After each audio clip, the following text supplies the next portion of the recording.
Bonjour, bienvenue dans cette seconde partie de la vidéo au sujet d'une part de l'urbanisme avec Sébastien et de l'enfance avec Julie. Nous sommes juste en lisière de la ZAC avec d'un côté la Croix-Verte et de l'autre côté le quartier de la Justice avec cette grosse coulée verte qui vient rejoindre l'ensemble. Sébastien, ma première question s'adresse plutôt à vous, c'est comment articuler tout cet ensemble?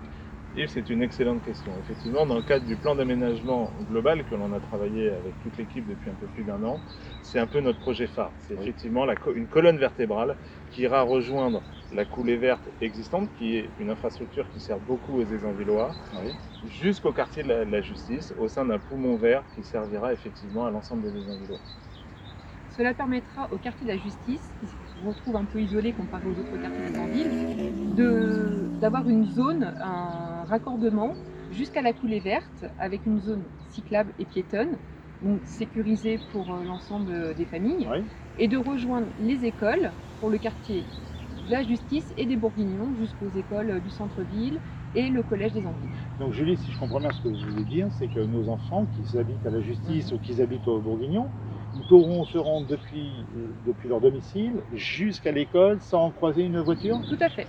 Donc tout ça, c'est parfait, enfin, qui à mon avis peut redonner un peu de vie, un peu de liaison à l'ensemble. Mais alors maintenant au milieu, Sébastien, je reviens vers vous, excusez-moi, mais il y a la ZAC, cette friche qu'aujourd'hui on subit.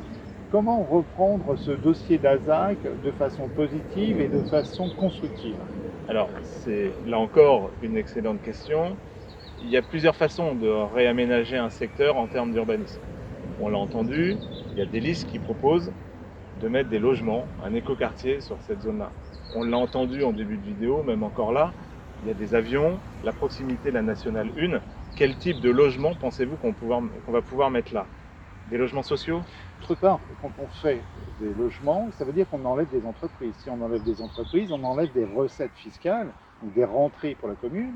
Mais d'un autre côté, si on a des logements, vous êtes d'accord avec moi que vous allez être obligé de recréer des écoles, vous allez être obligé de recréer des crèches.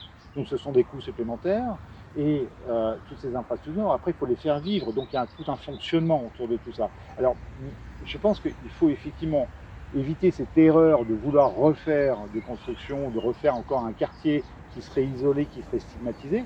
Mais comment peut-on faire pour que cette ZAC, justement, devienne vivante? Comment peut-on faire pour que des jeunes puissent vouloir y venir? Comment des familles aussi seraient intéressées d'y venir régulièrement? Alors c'est très simple, aujourd'hui, vous l'avez dit, c'est-à-dire qu'il faut une ZAC, mais il faut une ZAC qui soit cohérente en termes de recettes.